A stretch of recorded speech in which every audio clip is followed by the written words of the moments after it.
Right, ready, Dad? I guess so. I don't know what you're going to ask, so go ahead. Yeah. You haven't. Nor do I really. We'll see how we go. Well, I've got a rough idea. Uh, right, let me just get my thoughts together.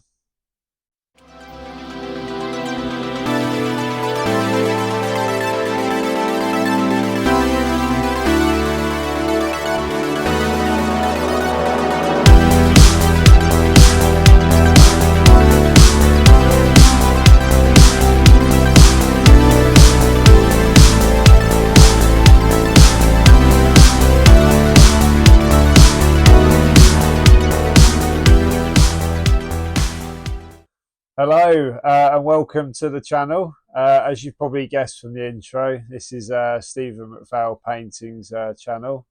I'm not Stephen Macphail. I'm his son William. This is Stephen Macphail. So we'll jump straight into it. So when did it all start, Dad?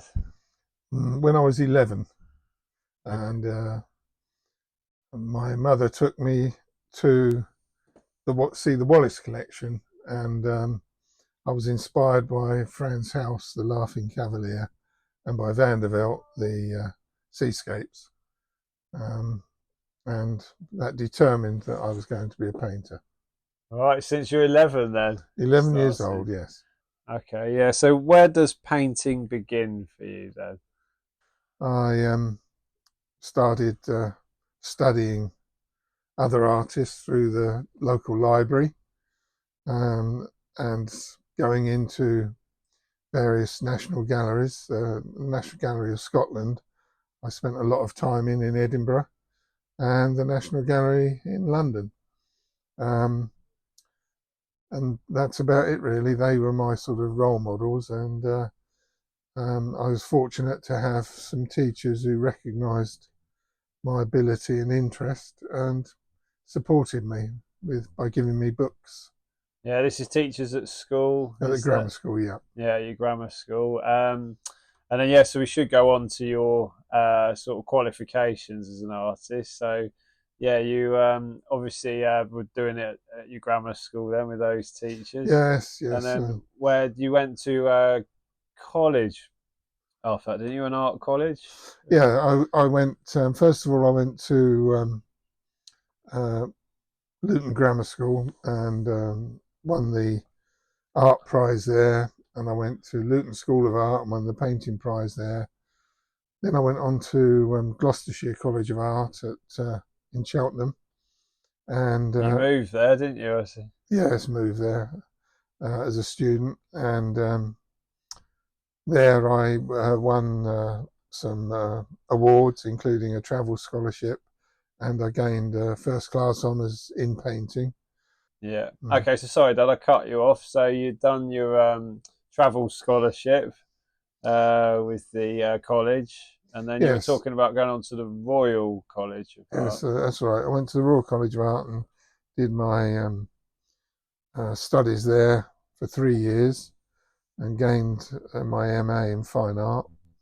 Um, and then over the rest of my life, gradually searched and found my way. Yeah. So back to the Royal College. So what years were you there? Was that the 1970 to 1973. okay 70 73? And yeah. So I know you had some famous tutors there, didn't you, Dad? Yes, and Peter Blake was my first tutor, and Leonard Rosoman was my second. So Um, Peter Blake. This is the man behind the Beatles Sgt Pepper's album. album cover, Yes, yes. and you were with him in the early Yes, '70s. he told me I was getting too much teaching and it was confusing me. Right, but and you say that's good advice. That haven't you said? Yeah, I think that is because you know, I guess I didn't have confidence in my own ideas when I was younger, but through steady hard work, um, um, and through a lifetime of sort of practice, I found my way, which is about recording life as I experience it, Yeah. and observe it. And do you think any of your paintings are similar to Peter Blake in any way? Did he? Well, that's Sort of, for because others to say. I wouldn't have thought so, no, fair uh, point. Yeah, yeah. but others might. I would. Yeah, because there are just because we went to the National recently actually, and there was a Pete. Oh no, it wasn't. It was Tate. We went to the Tate Britain, and there's a Peter Blake in there. It's a self-portrait of his, and I do think that you've done many self-portraits, but one of yours, there's definitely just in that painting. I mean, I can't talk for Yeah, most of them, he but there's painted medals, particularly in his self-portrait, that's and right. It's that one where he's got the yes, medals. and I painted my clothes in the mess that they are when I'm painting. Yeah. So where he did medals, I did splodges of paint. Ah, but you know that this is we haven't prepped this at all. This is just I've got some questions. We thought we'd see how it goes, see how it went, and yeah, that's spooky that you know the self portrait I'm thinking of because there's many. There's you in a glass. I have a very very strong visual memory, um, and in fact, most of my paintings are memory based. Not, I'm not saying I don't use reference, but I do. But when I then start painting, all sorts of memories come in. That's not literary memories, but memories of how I want the painting to be. It's a bit hard to explain because these are sensations in the mind. But yeah, I paint really using memory. Of course, the other person who did that a lot was Paul Gauguin. Okay, yeah. Well, Rousseau as well. That's sort of Rousseau is one of what. my heroes, Yeah, yeah, Duarnier Rousseau, that is, yeah. um, because he paints his ideas. And, you know, sometimes people think of him as a naive artist, but then they are thinking in terms of technique. But actually, he's a very, very sophisticated artist in that he comes up with images that express the those things that are very difficult to express. So yeah, I love Rousseau and his work. Unfortunately, I've only really ever seen one in the flesh, which is the tiger in the jungle in the National Gallery. That's I'm surprised that you've only seen one in the flesh. Most artists, Yeah, you've seen many of them. yeah, there's not many about. Okay, but yeah, so a lot of people. I'm not sure if you're aware of this with Dad, but a lot of his paintings are from memory and feelings. Is that fair to Yeah, yeah, say? it's all Yeah, about. they're not just looking at something and painting it to be a perfect match, like a photograph. And that's important, I think, with Dad's paintings that they are based on feeling and memories. Yes, Can you also, expand on that then? yes, I just got this one up because this is painting what some people would say is impossible. This is a painting of noise. Okay, it's a painting of sound. And when I was a boy, I used to hear the steam engines thundering through the station. And so this particular painting is a painting of the noise of the engine hammering through the station, the express going through. So I've tried to capture noise in it rather than, as it were, engineering detail. Yeah. And this is from a memory when steam trains were a thing. You don't get those steaming through stations anymore. Yeah, and you can feel it, Dad. That girl's hair. Yeah, yeah. You just, yeah, and it does feel noisy. Yeah, it makes you feel quite peaceful out here looking at that in there. But yeah, so back to your Royal College days. You had Peter Blake was one of the. Was that just for 1 year, or you were there for Yeah, three here in my years? first year, yes. First year, okay. But we used to have these what are called crits, where you sit down and there's a panel of the tutors, and Peter Blake usually had something to say about my work um, That's good. at That's those. amazing, though. And this is in the, Yeah, when he's and it doing wasn't. Beatles album covers. Yeah, No, he was a straight, very straight talker, and so he didn't say a lot, but what he did was useful. yeah.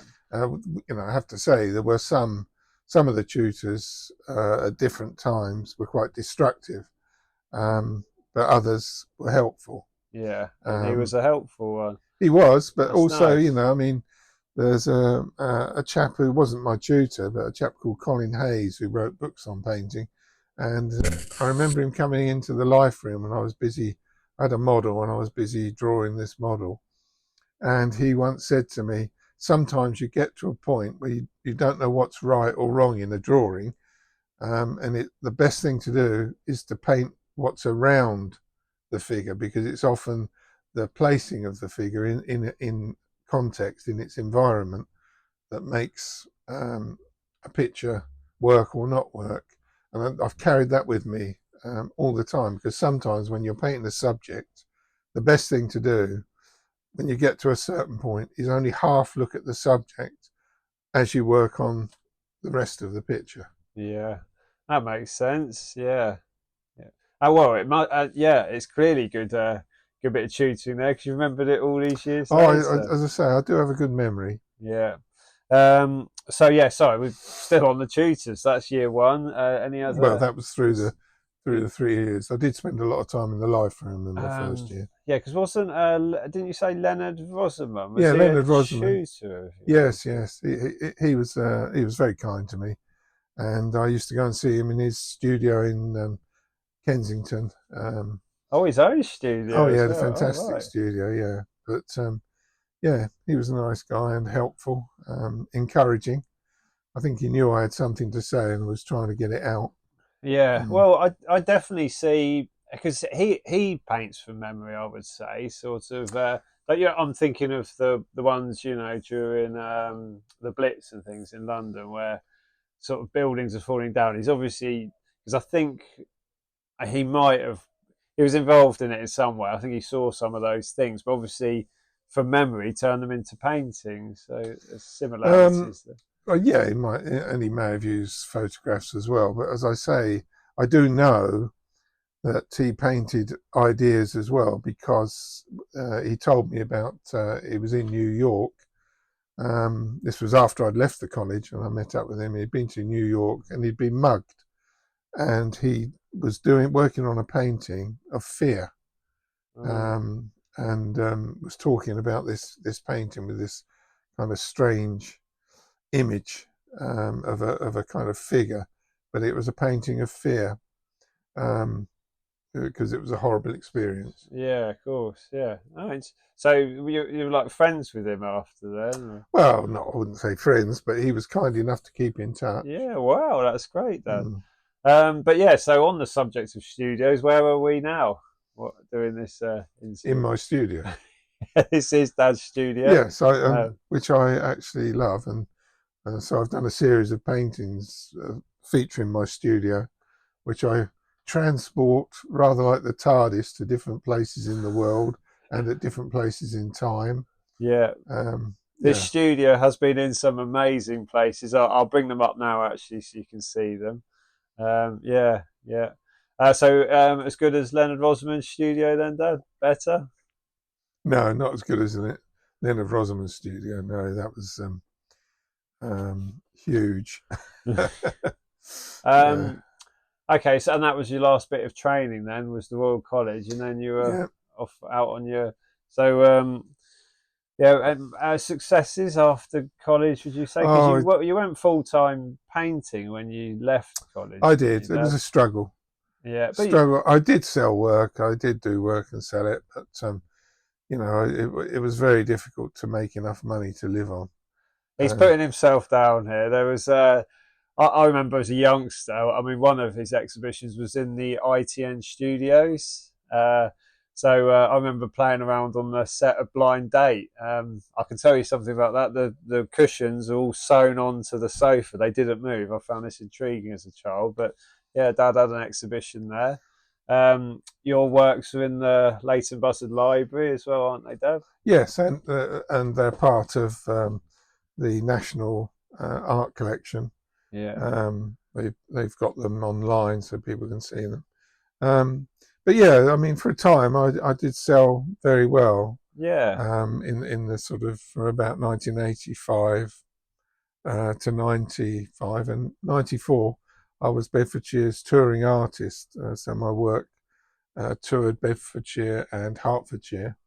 Yeah. Um, Yeah, um, because you were commissioned to do those light paintings in the library, weren't I you? was, They came to you. It's not as yes, yeah, yeah. yes. And Well, there was a famous person at the launch of that, wasn't there, as well? Wasn't she from uh children's? Was it? yes. Anyway, she opened it. Fluella Benjamin, Oh, who's that's going right. from Yeah, strength to strength in terms of awards at the moment. yeah. But yeah, so but I Yeah, and then I can't think what slowed down the progress. Obviously, you started a family, didn't you, Dad? I came um along. when I um was, I suppose, in middle age, it was difficult to juggle everything, including putting on exhibitions. So I did a lot of painting, but eased off on showing the work, um, and really haven't self-promoted through exhibitions for quite a long time. Well, I think yeah, what you haven't said here is it's difficult to make a living in painting. You go through good phases and not so good phases, and when you've got children to bring up, you had to make a. You Yeah. took a. You've kept within art, but what did you get into? Well, Well, I was an art teacher and then became a head of art, and then I when they had specialist colleges, I got our school specialist status in visual arts. yeah. So you And got a steady income basically with the teaching then, yes, and still got to do what you enjoy a little bit. well, there's many sides to this. I mean, I quite enjoyed helping children improve and do well in art, and indeed it open up a lot more opportunities for youngsters. So we covered everything, but all through that, I was continuing to do my own painting, Yeah. whereas most teachers, sadly, just stop. Uh, Yeah. Yeah, I can vouch for the painting. It's a way of life, really. All Dad's painting friends around, and yeah, I always remember Dad in the studio with. Yeah, music's quite an important thing. Would you say, Dad, with your painting? only that Always have memories of not only the painting and the smell of the oils and the paints, but yeah, also the music playing as well. It all seems to go yeah, together. I do paint with music on most of the time, and these days I burn Indian incense as well. Oh, right, get some smell thrown into the equation as well, then. Yeah. Yeah, because you have said you can remember music you were listening to for certain paintings sometimes. Yes, that's true. Yeah, Yeah, that's true. yeah, and your teaching, yeah, it must be rewarding as being able to help or not necessarily, yeah, help a bit and just direct, I suppose, some quite talented young artists because some have gone on to be very successful, haven't they, Dad? In Yes, this is true. I don't know if one should introduce names, but yeah. So um, a few of my quite a few of my students went on to careers in design of some sort, graphic design and film and the like. Um, so yeah, I'm very pleased. I'm even more pleased that some of them like to keep in touch with me, yeah, which is definitely. lovely. Yeah, I think that's great as well. Yeah. Um, so have you found getting back into the art sort of world a bit more? You've obviously always been in it, but trying to promote your works again, that's really where I'm going. Have you found that getting back into it now?